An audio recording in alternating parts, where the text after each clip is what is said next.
حضور فرماتے ہیں فرشتے کسی امر میں بحث کر رہے تھے، تو اللہ تعالیٰ نے فرمایا کہ محبوب یہ فرشتے کس معاملے میں بحث کر رہے ہیں؟ تو میں نے کہا لا ادری، مجھے اس کا ادراک نہیں کہ وہ کیا کہہ رہے ہیں۔ تو پھر اللہ نے اپنا دست قدرت میرے دو کندھوں کے درمیان رکھا۔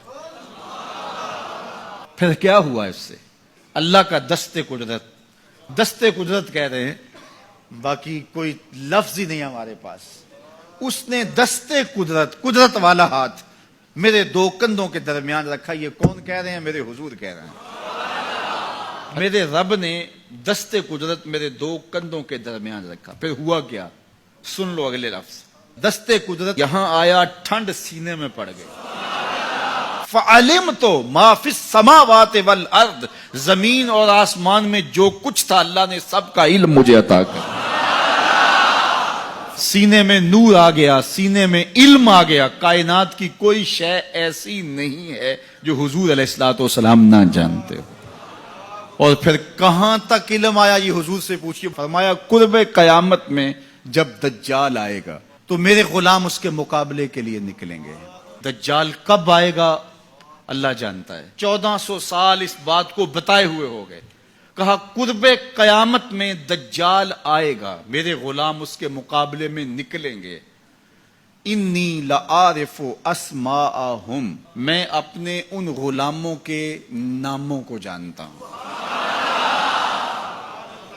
کب؟ جو قرب قیامت میں آئیں گے۔ میں آپ کے ناموں کو نہیں جانتا۔ آپ 2 سال 4 سال 5 سال سے میرے پیچھے جمعۃ المبارک پڑھ رہے ہیں، شکلوں کو پہچانتا ہوں، ناموں کو نہیں جانتا۔ کئی لوگ بڑے شوق سے کہتے ہیں جناب وہ نذیر صاحب، ندیم صاحب، فلاں صاحب، وہ آپ کے، میں کہتا ہوں تصویر دکھاؤ گے تو میں پہچانوں گا۔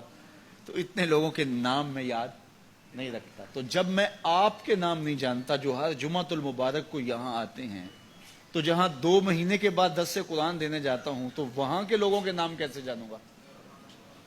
اور پھر جو سوشل میڈیا پہ سنتے ہیں اور میں ان کو دیکھا بھی نہیں، ان کے نام کیسے جانوں گا؟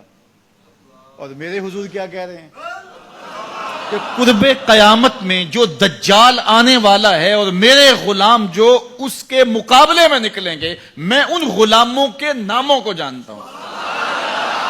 بات ختم یہاں نہیں ہوئی، یہاں ختم ہو جاتی پھر بھی کافی تھا، لیکن میرے حضور نے آگے بھی بات فرمائی۔ وَأَسْمَاءَ آبَائِهِمْ، ان کے باپوں کے ناموں کو بھی جانتا ہوں۔ ان کے باپوں کے ناموں کو بھی۔ کہانی ختم نہیں ہوئی، بات آگے فرمائی۔ وَأَلْوَانَ خُيُولِهِمْ، جن گھوڑوں پہ چڑھ کے جہاد کریں گے میں محمد ان گھوڑوں کے رنگوں کو بھی جانتا ہوں۔ کون سا غلام، کس کا بیٹا، کس قبیلے کا فرد کس رنگ کے گھوڑے پہ بیٹھ کے جہاد کرے گا، کہا میں سب جانتا ہوں۔ یہ کیوں جانتے ہیں؟ دست قدرت حضور کے کندھوں پہ آیا۔ وہ کہتا ہے الرحمن علم القرآن، یہ تلمیذ رحمان ہے، میں نے پڑھایا ہے۔ تو جب اس نے پڑھایا ہے تو پھر کوئی شے مخفی، محبوب سے کوئی شے پوشیدہ نہیں رکھی۔ اور اعلیٰ حضرت فرماتے ہیں کوئی نشانی باقی رہ گئی جب رخ سے نقاب بھی الٹ دیا، جب رب نے اپنا آپ بھی نہیں چھپایا تو پھر کوئی شے باقی پیچھے رہ گئی۔ لِنُرِيَهُ مِنْ آیَاتِهِ۔